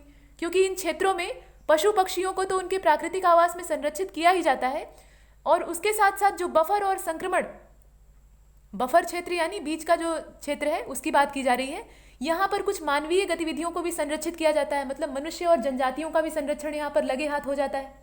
ये यहाँ पर मतलब जैसे कहते हैं ना, एक पंथ दो काज, तो वही चीज़ है। जीव जातियों के साथ साथ मनुष्य जाति का भी यहाँ पर संरक्षण हो पाता है। तो एक समेकित संरक्षण की ये प्रणाली है और इसलिए ये ज़्यादा उपयोगी है। अब यहाँ पर जो जोन की बात कही गई, बफर जोन, कोर जोन और संक्रमण क्षेत्र, तो इन्हें यहाँ चित्र में आप देख लीजिए। देखिए ये बड़ा सा गोला है, बहुत बड़ा बन गया है। बीच का जो क्षेत्र होता है उसको कोर क्षेत्र कहते हैं, ये वाला एरिया। इसके बाद जो मध्य का, इसको कहना सही रहेगा, बीच का कहना सही नहीं रहेगा, बीच वाला तो ये है, ये मध्य का है, मतलब केंद्र है एक तरह से, और इसीलिए इसको कहते हैं कोर। जैसे कि हमारी अर्थ जो होती है उसमें क्रस्ट, मेंटल और कोर होती है, वैसे ही आप इसे समझ लीजिए, ये कोर क्षेत्र है। ये बफर जोन है, जैसे कि मेंटल होता है, मेंटल वाली परत होती है हमारी पृथ्वी में, वैसे ही ये भी है। और जो बाहर का क्षेत्र है वो कहलाता है, यहाँ पर आप देख लीजिए, संक्रमण क्षेत्र। एक पूरा गोला बनाया गया है और उस गोले में 3 हिस्से हैं इस प्रकार से। अब इसमें ये सट गया है, इसको फिर से बना लीजिए। देखिए बीच का क्षेत्र जो है वो कोर एरिया है, उसके बाद बफर जोन है और सबसे बाहर जो है वो संक्रमण क्षेत्र है। ये बीच वाला जो है ये कोर क्षेत्र है, इसके बाहर बफर जोन है और इसके बाहर संक्रमण क्षेत्र है। ये होते क्या है तो इन्हें देख लीजिए। देखिए जो कोर जोन होता है यानी केंद्रीय क्षेत्र होता है, यह स्थानिक प्रजातियों और प्रजातीय विविधता से भरपूर क्षेत्र होता है। ये वाला एरिया, ये जो कोर एरिया है इसकी बात हो रही है, यह स्थानिक जो वहाँ की मूल निवासी या मूल बाशिंदे वाली प्रजातियाँ होती हैं और उनकी विविधता से संपूर्ण होता है, परिपूर्ण होता है। और यहाँ पर मनुष्य की गतिविधियाँ नहीं हो सकती, यहाँ पर मानवीय क्रियाकलाप वर्जित होते हैं। इस कोर क्षेत्र में उसको करना पूरी तरह से बैन होता है, मतलब मनुष्य के जितने भी क्रियाकलाप हैं वो यहाँ पर संभव नहीं है, वो रोके हुए हैं। अब केंद्रीय क्षेत्र इसे कहा जाता है, केंद्र में है इसलिए केंद्रीय क्षेत्र। अब केंद्रीय क्षेत्र में राष्ट्रीय उद्यान भी हो सकता है और वन्य जीव अभ्यारण्य भी हो सकता है, मतलब उसका कुछ आरक्षित क्षेत्र यहाँ पर शामिल हो सकता है। और केंद्रीय क्षेत्र में विनाश रहित अनुसंधान कार्य हो सकते हैं, मतलब अनुसंधान का काम यहाँ किया जा सकता है, लेकिन मनुष्य की जो अन्य गतिविधियाँ हैं, दैनिक गतिविधियाँ, वो यहाँ पर संभव नहीं है। और यहाँ पर इस क्षेत्र में नेशनल पार्क भी हो सकते हैं और राष्ट्रीय उद्यानों को भी यहाँ पर शामिल किया जा सकता है, मतलब वन्य जीव अभ्यारण्य भी हो सकते हैं और राष्ट्रीय उद्यान भी हो सकते हैं। ये दोनों चीज़ें इस कोर एरिया का हिस्सा हो सकती है और ये सघन जैव विविधता से युक्त क्षेत्र होता है। इसके बाद बफर जोन को देख लीजिए, जो कि अगला है। तो बफर जोन के बारे में, यहाँ पर ये बीच का क्षेत्र है, तो स्पष्ट है कि दोनों के बीच में ये संक्रमण है, मतलब एक सैंडविच की तरह दबा हुआ है, तो दोनों की ही प्रॉपर्टीज में मिलेंगी। ऐसे क्षेत्रों को हमने इससे पहले भी देखा है। तो जो केंद्रीय क्षेत्र है, अभी तक हमने कोर क्षेत्र को देखा, यानी केंद्रीय क्षेत्र को, वह अपने प्राकृतिक अवस्था में बना रहे, मतलब उसका स्वरूप बिगड़ने न पाए, उसका पूरी तरह से संरक्षण हो, इसलिए उस केंद्र क्षेत्र के चारों ओर एक परिक्षेत्र बनाया जाता है, मतलब उसे घेरने वाला एक ऐसे क्षेत्र बना दिया जाता है। और यही क्षेत्र जो है, यही कहलाता है बफर जोन। ये इसे चारों ओर से ऐसे घेरे रखता है। इस बफर जोन के बारे में हम देख रहे हैं, और इसका प्रयोग कुछ पर्यावरणीय सहायक क्रियाओं जैसे कि पर्यावरण शिक्षा, मनोरंजन और हाँ पर्यटन भी यहाँ संभव है, मत्स्य पालन, पशुचारण, पशुओं की चराई भी हो सकती है, और इसके अलावा अनुसंधान कार्यों के लिए किया जाता है। मतलब इसका जो उपयोग है उसमें थोड़ी खुली छूट होती है, यहाँ उतनी ज़्यादा रेस्ट्रिक्शन नहीं होती जितनी ज़्यादा कोर एरिया में होती है। और इनको बनाने का जो मूल पर्पज है वो यही है कि कोर क्षेत्र को एक तरह से सुरक्षित किया जा सके, उसके ऊपर एक कवर बनाया जा सके, तो इसलिए बनते हैं बफर जोन यानी बफर क्षेत्र। इसके बाद अब हम संक्रमण क्षेत्र को देखेंगे, यानी सबसे बाहर का क्षेत्र। जो संक्रमण क्षेत्र है उसको हम देखने जा रहे हैं। यह क्या होते हैं? यह जो ट्रांजिशन जोन होते हैं, यह जैवमंडल आरक्षित क्षेत्र का बाह्यतम भाग होते हैं, बाहरी हिस्सा होते हैं, जो कि परिसीमित नहीं किए जाते। मतलब इसकी कोई सीमा नहीं बंधी होती कि एक जगह बाउंड्री वाल बनाकर इन्हें उस दायरे में समेट दिया जाए, ऐसा बिल्कुल नहीं है। इनकी कोई सीमा नहीं होती, ये फैले होते हैं। फिर भी इस क्षेत्र के जो स्थानीय लोग हैं उनके सहयोग और सामंजस्य पर आधारित गतिविधियां यहाँ संपन्न होती हैं। मतलब यहाँ के जो स्थानीय लोग हैं वो सहयोग करते हैं और उनके सहयोग पर आधारित जो गतिविधियां हैं वो यहाँ पर संपन्न होती हैं, और इसमें जैवमंडल के संरक्षण और प्रबंधन का विशेष रूप से ध्यान रखा जाता है। यहाँ पर कुछ ज़्यादा ही ध्यान दिया जाता है, और इसमें मानवीय अधिवास भी होते हैं, कृषि क्षेत्र भी होते हैं, इसके अलावा प्रबंधित वन भी होते हैं जिनका कि प्रबंधन किया जाता है, उचित प्रबंधन। इस प्रकार के क्षेत्र इसमें आते हैं। मतलब इसमें खेत वाली भूमि भी हो सकती है और मनुष्यों का आवास भी हो सकता है। यह इसमें संक्रमण क्षेत्र में आता है। तो हमने 3 क्षेत्रों को देखा जो कि जैवमंडल आरक्षित क्षेत्र के हिस्से थे। सबसे केंद्रीय भाग को हम देखते हैं कोर क्षेत्र के रूप में, जो कि पूरी तरह से निषिद्ध होता है। यहाँ पर जैव विविधता सबसे ज़्यादा सघन होती है। जैसे केंद्र में ठोस पदार्थों की या जो संकेंद्रण है उसकी मात्रा ज़्यादा होती है, उसी प्रकार से यहाँ भी होता है। बफर जोन को इसलिए बनाया गया ताकि जो कोर है, केंद्र है, वो सुरक्षित रह सके। उसकी सुरक्षा के लिए बाहर से एक आवरण बना दिया गया।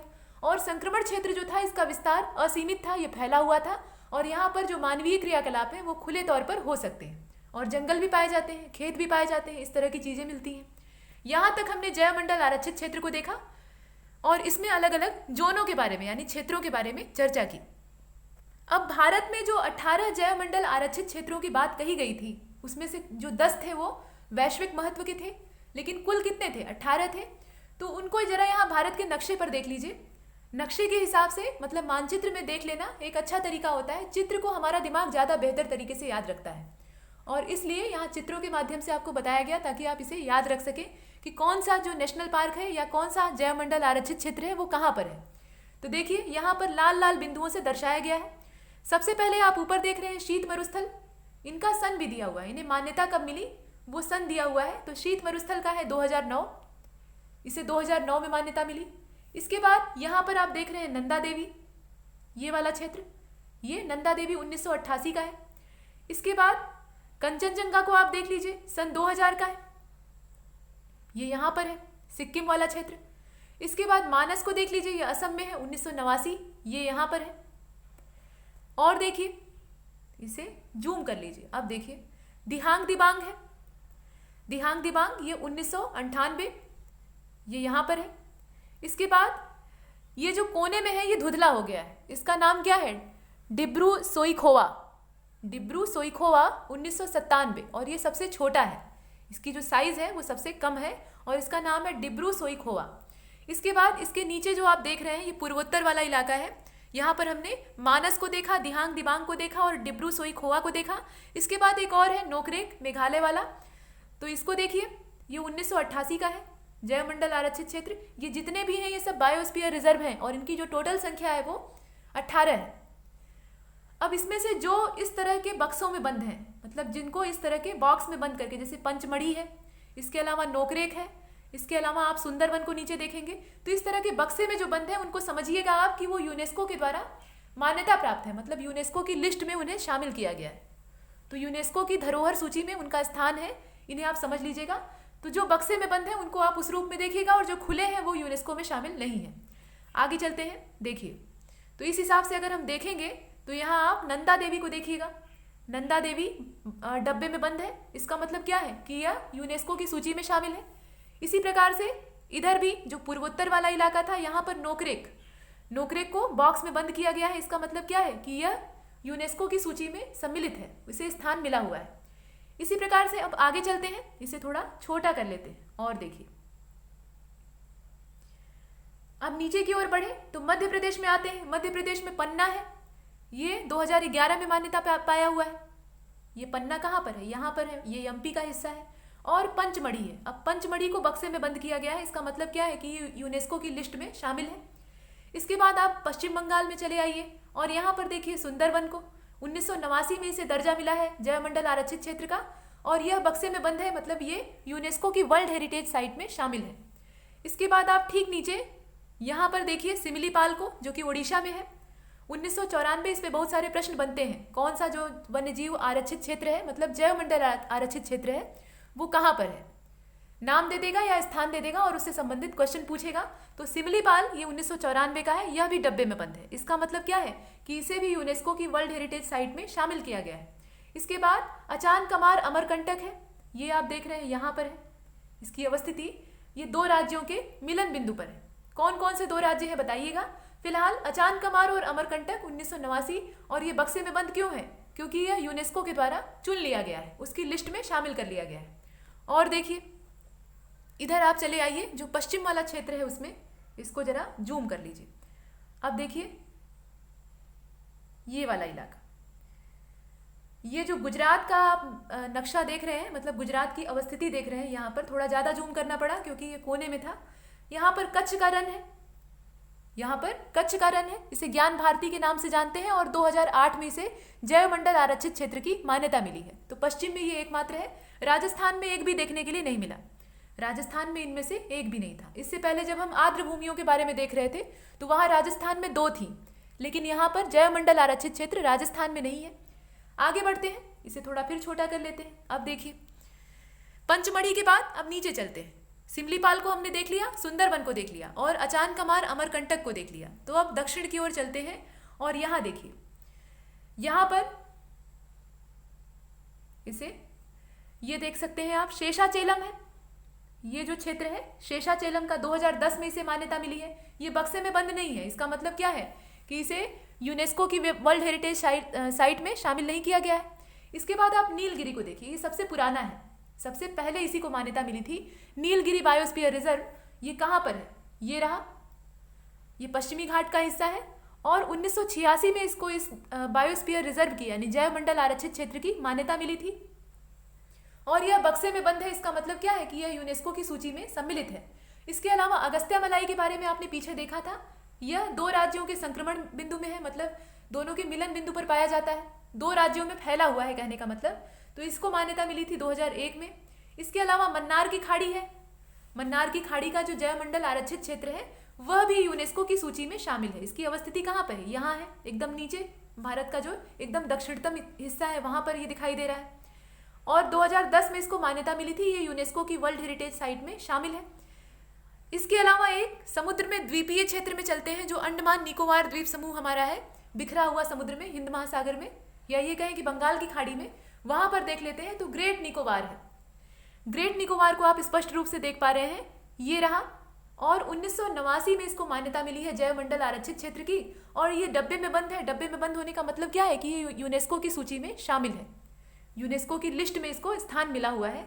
इस प्रकार से हमने जितने भी जैवमंडल आरक्षित क्षेत्र थे 18 उनको देखा, और जो बक्से में बंद है वो सब यहाँ पर यूनेस्को की सूची में सूचीबद्ध हैं, और जो खुले हुए हैं वो सूची में शामिल नहीं है, और इन्हें समय समय पर परिवर्तित किया जाता है और बढ़ाया जाता है, इनकी संख्या बढ़ती रहती है। तो ये चीज़ें हैं, नक्शे में आप इसे देख सकते हैं इस प्रकार से। अब आगे चलते हैं। इस चित्र के माध्यम से हम जो IUCN का वर्गीकरण है और जो उसकी सूचियां हैं उसको देखेंगे। यह जो चित्र है यह हमें IUCN के वर्गीकरण को दर्शाता है। अब यहाँ पर प्रश्न ये उठता है कि ये वर्गीकरण क्यों किया गया, इसके पीछे क्या कारण था। तो देखिए, जैव विविधता के संरक्षण अर्थात पौधों और पशुओं के लुप्त होने से उसे रोकने के लिए, मतलब पशु प्रजातियों और वनस्पति प्रजातियों को लुप्त होने से रोकने के लिए और प्राकृतिक क्षेत्रों को लुप्त होने से बचाने के लिए IUCN एक मुख्य कार्य करता है। मतलब कहने का तात्पर्य ये है कि IUCN नाम की जो संस्था है, ये यूनियन है एक प्रकार का। इसका जो फुल फॉर्म है आप जानते होंगे, IUCN, international union for conservation of nature. ये प्रकृति का संरक्षण करने का प्रयास करता है, कोशिशें करता है और तरह तरह के कार्यक्रम चलाता है। तो उसके द्वारा ये वर्गीकरण किया गया था और इसमें अलग अलग श्रेणियां बनाई गई हैं जिसमें कि जीव जातियों को शामिल किया गया है और उसी के आधार पर इनका अध्ययन किया जाता है। और इसमें होता क्या है, तो पौधों और पशुओं दोनों के लिए उन्हें लुप्त होने से रोकने के लिए प्रयास किए जाते हैं और यही इसका मुख्य कार्य है। और इसलिए यह संकटग्रस्त जीव जंतुओं की एक सूची जारी करता है। यह जो IUCN है यानी international union for conservation of nature, यह जो संकटग्रस्त जीव जंतु है उनकी सूची जारी करता है और यही जो सूची है इसे रेड डाटा बुक के नाम से जानते हैं। यह जो सूची है इसी को हम कहते हैं रेड डाटा बुक। ये रेड डाटा बुक जो है इसमें जितने भी संकटग्रस्त प्रजातियां होती हैं सबका जिक्र होता है। और इस डाटा बुक में यह जो डाटा है, रिकॉर्ड बुक है, इसमें जीव या वनस्पतियों को 9 आधारों पर वर्गीकृत किया जाता है। मतलब 9 आधारों पर इनका वर्गीकरण करके सूची तैयार की जाती है। अब जो आधार है उसे आप यहाँ चित्र के माध्यम से देखेंगे। यह कुल 9 हैं।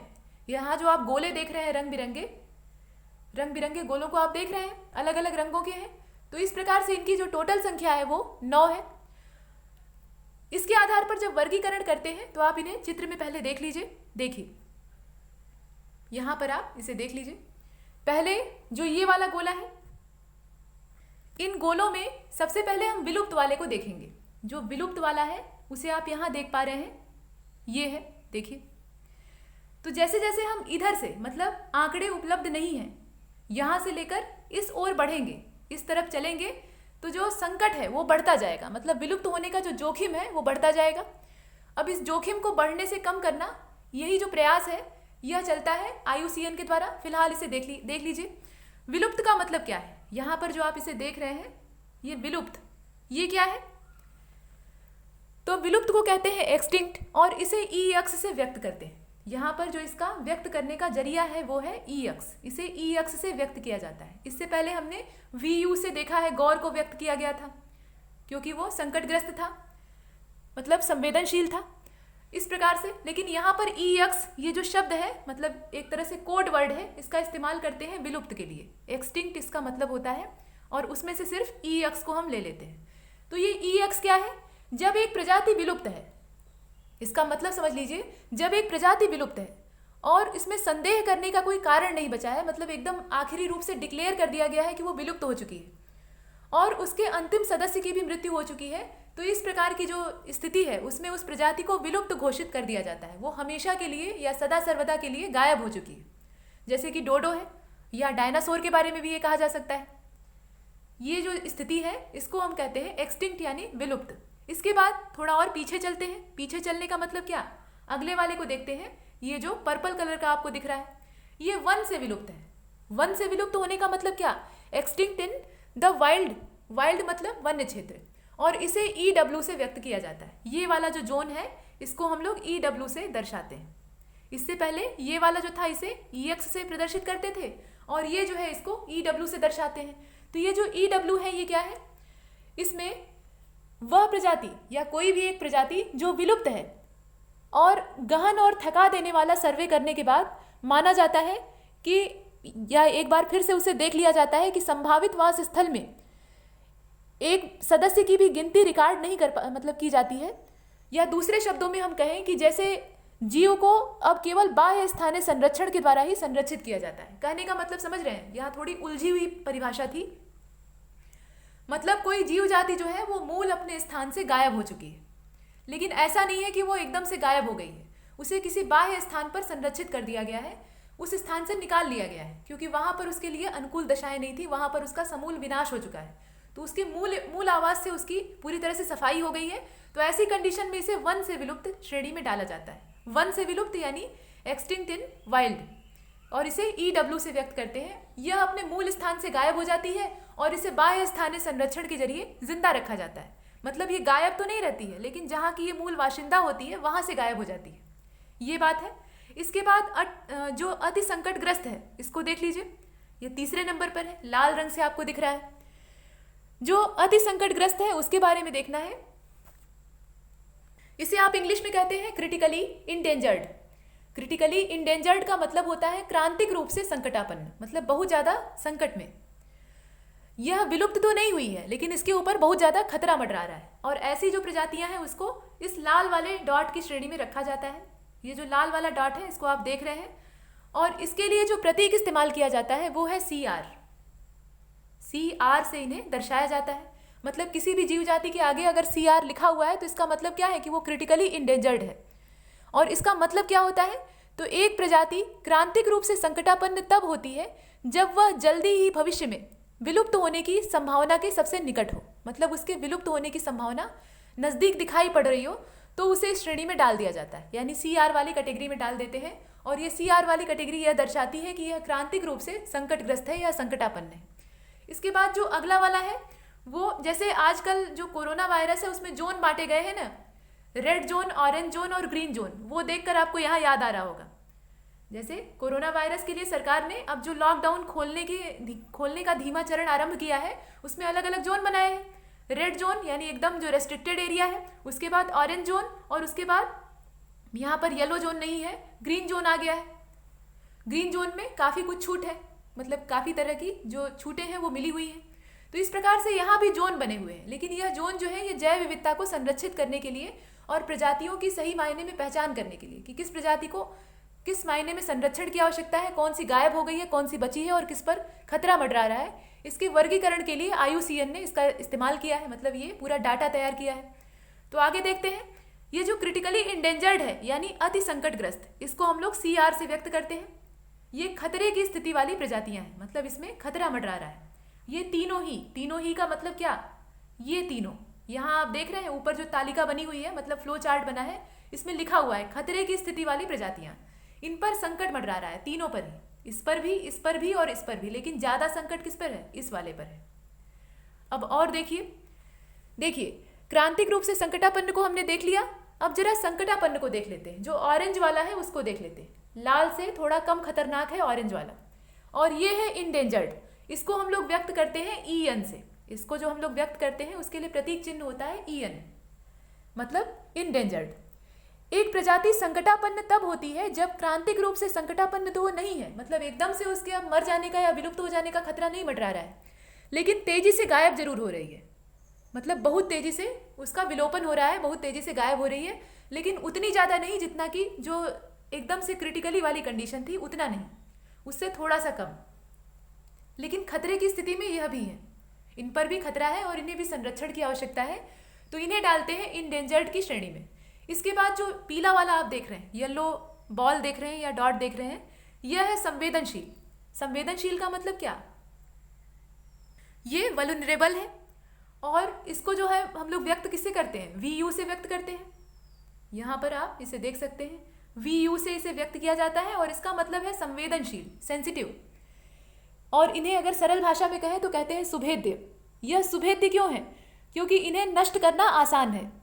एक प्रजाति को सुभेद्य तब कहा जाता है जबकि वह क्रांतिक रूप से संकटापन्न और संकटापन्न तो नहीं होती, लेकिन इसके मध्य क्रम में, मतलब इसका जो निकट भविष्य है उसमें इसके तेजी से विलुप्त होने की संभावना होती है। वर्तमान में ये प्रजाति बहुत तेजी से गायब नहीं हो रही होती है, जो वर्तमान परिदृश्य है उसमें इसका विलोपन इतनी तेज रफ्तार में नहीं हो रहा होता है, लेकिन बाद के समय में ऐसा होने की संभावना दिखाई पड़ रही होती है। भविष्य का जब आकलन किया जाता है तो उसमें ऐसा दिख रहा होता है, तो इसे VU वाली कैटेगरी में डाल देते हैं। सोचिए कितना दूरदर्शी ये जो आकलन किया गया है, वर्गीकरण किया गया है, ये है, और कितना सोच समझ के इसको डेवलप किया गया होगा। मतलब भविष्य की भी पूरी जो रूपरेखा है वो यहाँ तैयार कर दी गई है। प्रजाति के भविष्य में विलुप्त होने का खतरा कितना है, वर्तमान में क्या है और भूतकाल में क्या था, ये सब कुछ इसमें देखा गया है। मतलब एक समग्र अध्ययन IUCN के द्वारा किया गया है और यह पर्यावरण को बचाने में हमारा बहुत सहयोग करता है। तो VU वाली कैटेगरी में संवेदनशील यानी जो सुभेद्य प्रजातियां हैं, वल्नरेबल, उन्हें डाला जाता है। अब इसके बाद जो अगली प्रजाति है वो है संकट के नज़दीक।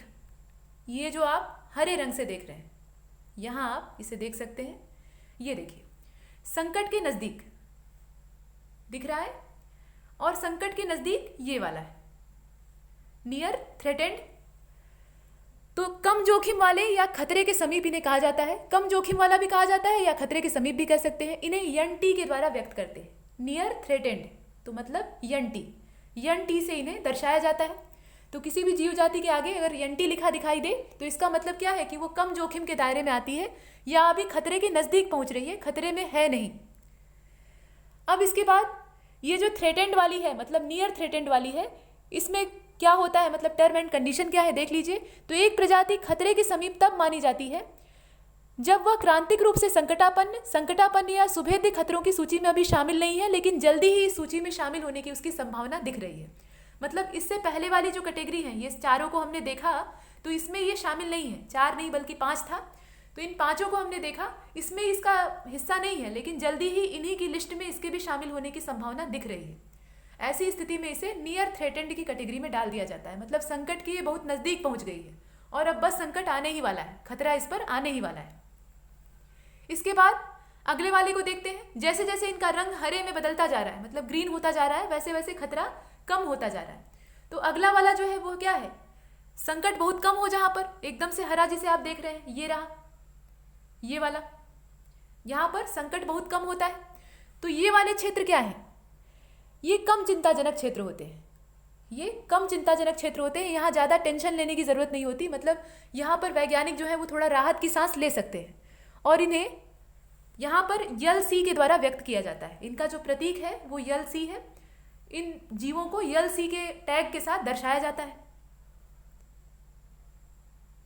यल सी का मतलब क्या, लीस्ट कॉन्सर्न्ड।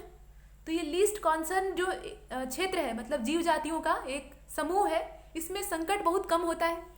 अब कितना कम होता है तो आइए देख लेते हैं। यह प्रजाति कम चिंताजनक है और ऐसा तब माना जाता है जब यह क्रांतिक रूप से संकटापन्न या सुभेद्य मानने वाले मापदंडों पर खरी नहीं उतरती है। मतलब पहले वाले जितने क्राइटेरिया हैं, जितने भी कैटेगरी हमने देखी है, चाहे वो संकट के नज़दीक हो, संकटग्रस्त हो, संवेदनशील हो, अति संकटग्रस्त हो, वन से विलुप्त हो या एकदम से विलुप्त हो, काला वाला जो डॉट था उसको भी, तो उसकी श्रेणी में ये नहीं आती है। तो ऐसी कंडीशन में विलुप्त वाले को तो छोड़ ही देते हैं। यहाँ पर जो ये वाली प्रजातियाँ हैं इनको सिर्फ देखते हैं। तो इस कैटेगरी में अगर ये वैरी नहीं कर रही है, इसकी टर्म एंड कंडीशन को नहीं मान रही है, तो ऐसे में हम मान लेते हैं कि संकट बहुत कम है, इस पर अभी खतरा आया नहीं है और बहुत कम दिखाई दे रहा है, इन पर चिंता करने की आवश्यकता नहीं है। लेकिन कुछ जीव जातियाँ ऐसी भी होती हैं जिनके बारे में पर्याप्त जानकारी ही नहीं है। बचाने का प्रयास तो बहुत दूर की बात है, हमें उनके बारे में सही नॉलेज ही नहीं है। ऐसी भी जीव जातियाँ होती हैं, मतलब आंकड़े जो है वो या तो उपलब्ध ही नहीं होते या पर्याप्त नहीं होते। तो ऐसी 2 कैटेगरी होती है। यहाँ तक जो हमने जीव जातियों को देखा, यहाँ तक डाटा भरपूर मात्रा में हमारे पास था। मतलब इनके बारे में पर्याप्त जानकारी थी कि यह कैसे हैं, इनकी क्या आदतें हैं, ये कहाँ रहते हैं, कैसा आवास इन्हें पसंद होता है और इनके ऊपर संकट क्या है, ये सब हमें मालूम था। लेकिन जो ये 2 आप देख रहे हैं, ये दोनों ग्रे कलर और ये मतलब लाइट ग्रे और डार्क ग्रे में दर्शाया गया है। तो इन दोनों को आप देखकर समझ सकते हैं यहाँ पर आंकड़े ही उपलब्ध नहीं है। जब आंकड़े उपलब्ध नहीं है तो इनका हम बहुत अच्छे तरीके से अध्ययन नहीं कर पाते। और इससे पहले जितनी भी जीव जातियों को हमने देखा है उनमें पर्याप्त आंकड़े यहाँ पर उपलब्ध थे, आंकड़ों की थोड़ी भी कमी नहीं थी, डाटा यहाँ पे सफिशिएंट था। तो आइए इन दोनों को भी देख लेते हैं। इससे पहले जितने भी हैं, ये काला वाला से लेकर इतना पूरा यहाँ तक, ये वाला जो एरिया है इसको आप देख रहे हैं, ये पूरा आंकड़ों से भरपूर था। यहाँ पर पर्याप्त आंकड़े थे, पूरी जानकारी हमारे पास थी हर एक जीव के बारे में, चाहे वो विलुप्त हो गया हो या फिर उसके ऊपर कम संकट हो। सभी जीवों के बारे में, सभी जीवों के बारे में यहाँ डाटा था। अब देखते हैं जिनके पास डाटा ही नहीं, मतलब जिनके बारे में जानकारी ही नहीं है उनको। तो सबसे पहले तो वो आते हैं जिनके आंकड़े पर्याप्त नहीं है, मतलब अपर्याप्त डाटा है। यहाँ पर आप इसे देख सकते हैं, ये वाला जो है पर्याप्त आंकड़े नहीं है लेकिन कुछ मात्रा में है। इसका मतलब क्या हुआ, एक प्रजाति का जो डाटा है वो अपर्याप्त है। जब पर्याप्त सूचना के अभाव के कारण प्रत्यक्ष या परोक्ष रूप से उसके विलोपन की संभावना के बारे में कुछ नहीं कहा जा सकता। मतलब जब पूरी जानकारी ही नहीं है तो वो विलुप्त है या खतरे में है या कौन सी जोन में जाएगी, इसके बारे में हम कुछ भी क्लियर नहीं कह सकते। क्लियर तब कहेंगे जब हमें इसके आवास के बारे में, इसकी आदतों के बारे में, रहन सहन के बारे में सही मालूम होगा। तो इसलिए डाटा वगैरह हमें सही से मालूम नहीं है, तो यहाँ पर कुछ भी स्थिति स्पष्ट नहीं है। लेकिन जो थोड़ा बहुत डाटा होता है उससे हम सिर्फ अंदाजा लगाते हैं, सिर्फ अनुमान के आधार पर कह देते हैं कि इस प्रजाति पर संकट है अथवा नहीं। तो इसे व्यक्त करने का जो प्रोसेस होता है या जो प्रतीक होता है वो होता है डी डी से इसे व्यक्त किया जाता है। मतलब किसी जीव जाति के आगे अगर डी लिखा हुआ है यानी डाटा डिफिशियंट। डाटा डिफिशियंट का मतलब क्या? अपर्याप्त मात्रा में यहाँ पर डाटा है। तो इस प्रकार की जो प्रजाति है ये ऐसे व्यक्त की जाती है। यहाँ पर डी न्यूज़ और डी नेशनल नहीं है, ये डी जो है इसका मतलब है डाटा डिफिशियंट। डिफिशियंसी का मतलब क्या होता है? कमी होता है, तो यहाँ डाटा की कमी है। इसके बाद जो अंतिम वाला है उसको देख लीजिए। अंतिम वाले में आंकड़े ही नहीं है, मतलब एकदम से डाटा ही गायब है। इससे पहले तो गनीमत थी क्योंकि कुछ मात्रा में उपलब्ध था, तो यहाँ पर पूरी तरह से डाटा अनुपलब्ध है, इसलिए इनको नॉट इवेल्युएटेड की कैटेगरी में डाला जाता है। इनका इवेल्युएशन नहीं किया जा सका है। और इवेल्युएशन क्यों नहीं हो पाया? क्योंकि इनके बारे में जो आंकड़ा था, जो साक्ष्य थे, वो उपलब्ध नहीं थे। यहाँ आप इन्हें अंतिम में देख सकते हैं, आंकड़े उपलब्ध नहीं है, इसलिए इन्हें यन ई की कैटेगरी में डाला जाता है। इन्हें व्यक्त किया जाता है यन ई से, इस वाले को। इससे पहले इसे हमने देखा, ये वाला, इसे डी से व्यक्त किया जाता था। यहाँ डाटा की डिफिशियंसी थी, लेकिन यहाँ पर डाटा अवेलेबल ही नहीं है, तो इसलिए हम कहते हैं कि ये नॉट इवेल्युएटेड है, मतलब इसका मूल्यांकन नहीं किया जा सकता, इसका आकलन नहीं कर सकते। और एक प्रजाति का मूल्यांकन तब नहीं किया जा सकता जब उसके बारे में पर्याप्त जानकारी उपलब्ध न हो। तो ये हमने पूरा वर्गीकरण देखा, जो कि IUCN के द्वारा अलग अलग रंगों के रूप में आकर्षक बनाने के लिए और बेहतर तरीके से समझ विकसित करने के लिए बनाया गया था। इसे हमने काले डार्ट से शुरू किया था और विभिन्न रंगों से होते हुए हम स्लेटी और फिर एकदम जो लाइट स्लेटी वाला डार्ट था वहाँ तक गए, ग्रे वाला। और इस पूरे को हमने देख लिया। सभी प्रजातियों के बारे में हम देख रहे थे, उसमें आकलित और अनाकलित जो भी प्रजातियां थी सबके बारे में चर्चा हुई। किस जीव जाति को किससे व्यक्त किया जाता है इसको भी हमने देख लिया। अब IUCN के इस वर्गीकरण का उपयोग करके, ये जो वर्गीकरण था जिसमें कि हमने विलुप्त को देखा, जंगल में विलुप्त को देखा, इसके बाद क्रांतिक रूप से संकटापन्न को देखा, संकटापन्न को देखा, सुभेद्य को देखा, कम जोखिम वाले या खतरे के समीप जो प्रजातियां थी उनको देखा, कम चिंताजनक जो प्रजातियां थी उनको देखा, और जिनके बारे में डाटा या तो नहीं था या अपर्याप्त था उन सब को देखा। उसके आधार पर हम जीवों का वर्गीकरण करेंगे, मतलब कौन से जीव को किस कैटेगरी में डाला गया है, किसको CR मिला हुआ है, किसको VU मिला हुआ है, मतलब जो इनका प्रतीक सिंबल था वह किस जीव को कौन सा प्राप्त है, ये हम अगले अध्याय में देखेंगे, मतलब अगले वीडियो में देखेंगे। इस वीडियो में इतना ही, और इसमें हमने अपनी जैव विविधता को काफ़ी बड़े पैमाने पर समझा है और जैव मंडल आरक्षित क्षेत्र पर एक व्यापक चर्चा भी हुई है। आगे इन जीवों के बारे में थोड़ी और विस्तृत चर्चा होगी और उसी क्रम में हम आगे चलते रहेंगे। लेकिन इस वीडियो में इतना ही, और तब तक के लिए नमस्कार।